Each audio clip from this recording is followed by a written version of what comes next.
તારીખ 15 જૂન 2025ના રોજ સુરત શહેરમાં વરાછા પોલીસ સ્ટેશનની હદમાં વહેલી સવારમાં અમદાવાદથી સુરત આવતી ડીવાય ટ્રાવેલ્સની બસમાંથી આર મહેન્દ્ર આંગડિયાના કર્મચારી જ્યારે પોતાના પાર્સલ લઈને નીચે ઉતરતો હતો ત્યારે એને ચાર લોકોએ બનાવટી પોલીસને એવી ઓળખ આપી એમની પાસેથી એને ગાડીમાં બેસાડી અને એમની પાસેથી મોબાઈલ અને જે થેલા હતા એ લૂંટીને જતા રહ્યા હતા। આ બાબતનો ગુનો વરાછા પોલીસ સ્ટેશનમાં ચાલુ હતો અને આની તપાસમાં Surat crime branch Varachha police સ્ટેશનને લાગેલા હતા।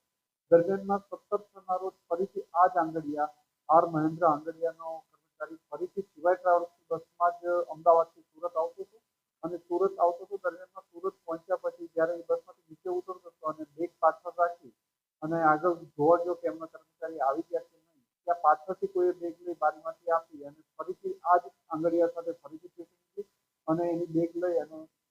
એક ગાડી પાછળ અમદાવાદથી એનો પીછો કરતી હતી અને એક ફરીથી એક બીજો બનાવ બનેલો જેમાં 25 લાખ જેટલાની એમાઉન્ટ લઈને જતા રહેતા હતા। આ બંને બનાવોમાં એક જ ટ્રાવેલ્સ હોય, એક જ જગ્યાએ એનો પીછો થતો હોય, એક જ આંગડિયા હોય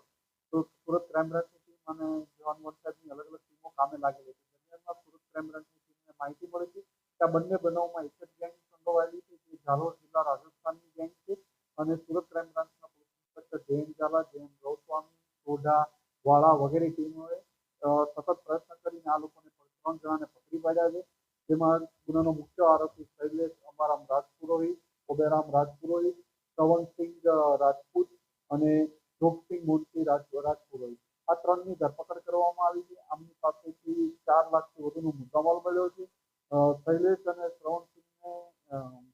હિંમલ જિલ્લા તાલુકામાં ઝાલોરથી પકડવામાં આવ્યા છે જ્યારે જોગસિંહ રાજપુરોહિત અમદાવાદથી સુરત ક્રાઇમની ટીમ લાવી પૂછપરછ કરીને એમની પાસેથી 4 લાખથી વધુનો મુદ્દામાલ મળ્યો છે। આમ બંને ગુનાનો ડિટેક્ટ કરવામાં સુરત ક્રાઇમ બ્રાન્ચ અને